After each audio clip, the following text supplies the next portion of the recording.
Gen Z क्या है? जो जनरेशन नेक्स्ट, जो युवा है, वो अपने देश के बारे में क्या सोचते हैं, वो पॉलिटिक्स के बारे में क्या सोचते हैं और वो किस तरह का तख्ता पलट करते हैं। भारत में जेनजी ये काम कर चुका है। अरविंद केजरीवाल जी और अन्ना हजारे का जो मूवमेंट था वो जेनजी का प्रोडक्ट था। ये मतलब अत्यधिक गैर जिम्मेदाराना इस प्रकार के बयान है, लेकिन उनको ये पता नहीं चलता है कि इस देश का युवा, इस देश का नागरिक पहले अपने देश के लिए करता है, देश के लिए जूझता है, देश के बारे में निर्णय करने का जब समय आता है वो निर्णय भी करता है। अब तो समय वो आ गया है कि जनता जिसको चाहती है उसको चुनती है, जिसको चाहती है देश और प्रदेश की बागडोर सौंपती है।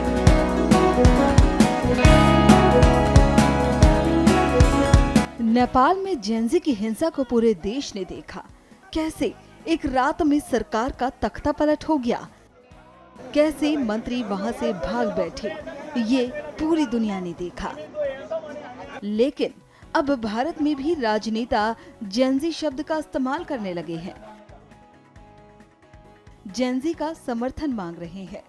जी हाँ, कांग्रेस नेता और नेता प्रतिपक्ष राहुल गांधी ने कुछ ऐसा लिख दिया है जिस पर चर्चाएं तेज हो गई हैं। उन्होंने सोशल मीडिया पर एक मैसेज दिया जिसमें उन्होंने जेनजी शब्द का इस्तेमाल करते हुए समर्थन मांगा है। उन्होंने सोशल मीडिया के एक्स प्लेटफॉर्म पर लिखा, देश की युवा, देश की स्टूडेंट्स, देश की जेनजी संविधान को बचाएंगे, लोकतंत्र की रक्षा करेंगे और वोट चोरी को रोकेंगे। मैं उनके साथ हमेशा खड़ा हूं। जय हिंद। अब राहुल गांधी के इस मैसेज से बीजेपी नेता हमलावर हो गए हैं। बीजेपी नेता निशिकांत दुबे और उप मुख्यमंत्री केशव प्रसाद मौर्य ने राहुल गांधी के इस मैसेज पर जमकर पलटवार किया है। हम तो उनके साथ ही खड़े हैं ना। जो जेनजी क्या है? जो जनरेशन नेक्स्ट है, जो युवा है, वो अपने देश के बारे में क्या सोचते हैं, वो पॉलिटिक्स के बारे में क्या सोचते हैं और वो किस तरह का तख्ता पलट करते हैं। भारत में जेनजी ये काम कर चुका है। अरविंद केजरीवाल जी और अन्ना हजारे का जो मूवमेंट था वो जेनजी का प्रोडक्ट था। निर्भया कांड हो गया, वो जेनजी का प्रोडक्ट था।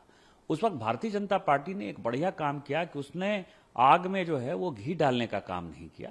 नहीं तो जिस तरह निर्भया कांड में 1 लाख से ज्यादा लोग दिल्ली के सड़कों पर आ गए थे 2013 दिसंबर 14 जनवरी की यदि बात करें आप, जिसके कारण कि पार्लियामेंट को कानून बनाना पड़ा, क्या आपको लगता है कि भारतीय जनता पार्टी कूद जाती तो ये लोग कोई बच पाते?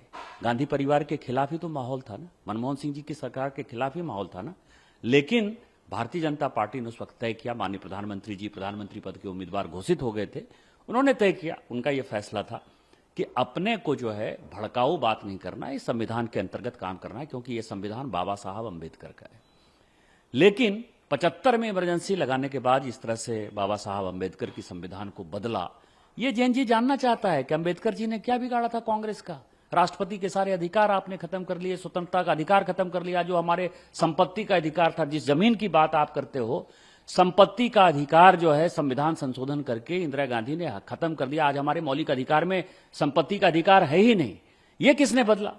इसके अलावा जो अभी नेपाल और बांग्लादेश में हुआ है, जिसके साथ की राहुल गांधी अपने आप को जोड़ना चाहते हैं, दोनों जगह पर जेनजी क्या कह रहा है? हम परिवारवाद के खिलाफ हैं, परिवारवादी पार्टी के खिलाफ हैं। परिवारवाद कहां है? मोदी जी तो परिवारवादी नहीं है। मोदी जी तो ग्राउंड से जो है लड़ाई करके आए हैं, यहां ऊपर उठकर आए हैं। मैं जब आपके सामने बोल रहा हूं, मेरे परिवार में तो कोई सांसद विधायक नहीं है। मैं भी एक छोटे से गांव से उठकर जो है यहां आया हूं। जवाहरलाल नेहरू, इंदिरा गांधी, राजीव गांधी, सोनिया गांधी, इसके बाद राहुल गांधी, प्रियंका गांधी, उसके बाद प्रियंका गांधी जी के बेटे भी हो सकता है आ जाए। रॉबर्ट वाड्रा साहब रोज कहते हैं कि मैं आंदोलन करना चाहता हूं, मैं चुनाव लड़ना चाहता हूं। तो जेनजी के आंदोलन को यदि वो उठाना चाहते हैं तो हम तो राहुल गांधी के साथ हैं।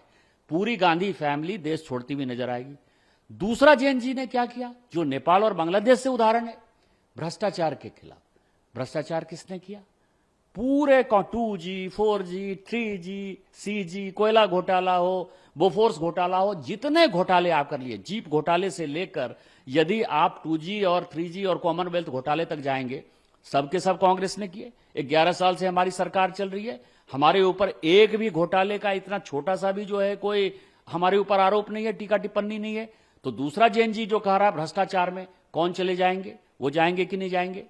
तीसरा बात जो जेएनजी कह रहा है, क्या कह रहा है, वो ये कह रहा है कि हम संविधान में संशोधन करेंगे। वो बांग्लादेश को इस्लामिक राष्ट्र बनाना चाहता है, नेपाल को हिंदू राष्ट्र बनाना चाहता है, ये जेएनजी कहता है। मेजोरिटी भारत में यहां है, हम सेकुलर हैं और आई एम प्राउड कि हम सेकुलर हैं और सेकुलर रहना चाहिए, संविधान में जो बाबा साहब अंबेडकर ने कहा है। लेकिन जेएनजी जब हिंदू राष्ट्र की तरफ बढ़ेगा तब आप क्या करोगे? तो क्या इस देश को हिंदू राष्ट्र बना दोगे आप? जेएनजी यही तो कहेगा।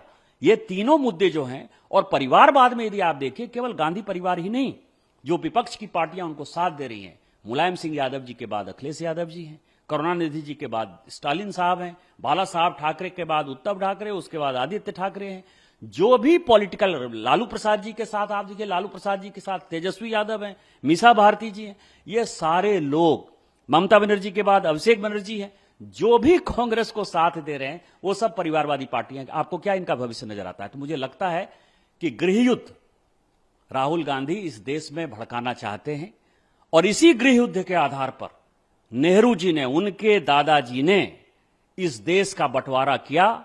उसी गृहयुद्ध को करा के जेएनजी जैसे मुद्दे को उठाकर ये इस देश के टुकड़े टुकड़े करना चाहते हैं। सोरोस फाउंडेशन के साथ मिलकर भारतीय जनता पार्टी जेएनजी के आंदोलन के साथ रहेगी, और मैं आपको चैलेंज करता हूं, दावे के साथ कहता हूं कि पूरी गांधी फैमिली और गांधी फैमिली को सपोर्ट करते हुए जितनी परिवारवादी पार्टियां हैं, यदि वो इस देश से भागती हुई नहीं नजर आएंगी, फिर आप मुझे कहिएगा। ये मतलब अत्यधिक गैर जिम्मेदाराना इस प्रकार के बयान है, लेकिन उनको ये पता नहीं चलता है कि इस देश का युवा, इस देश का नागरिक पहले अपने देश के लिए करता है, देश के लिए जूझता है, देश के बारे में निर्णय करने का जब समय आता है वो निर्णय भी करता है।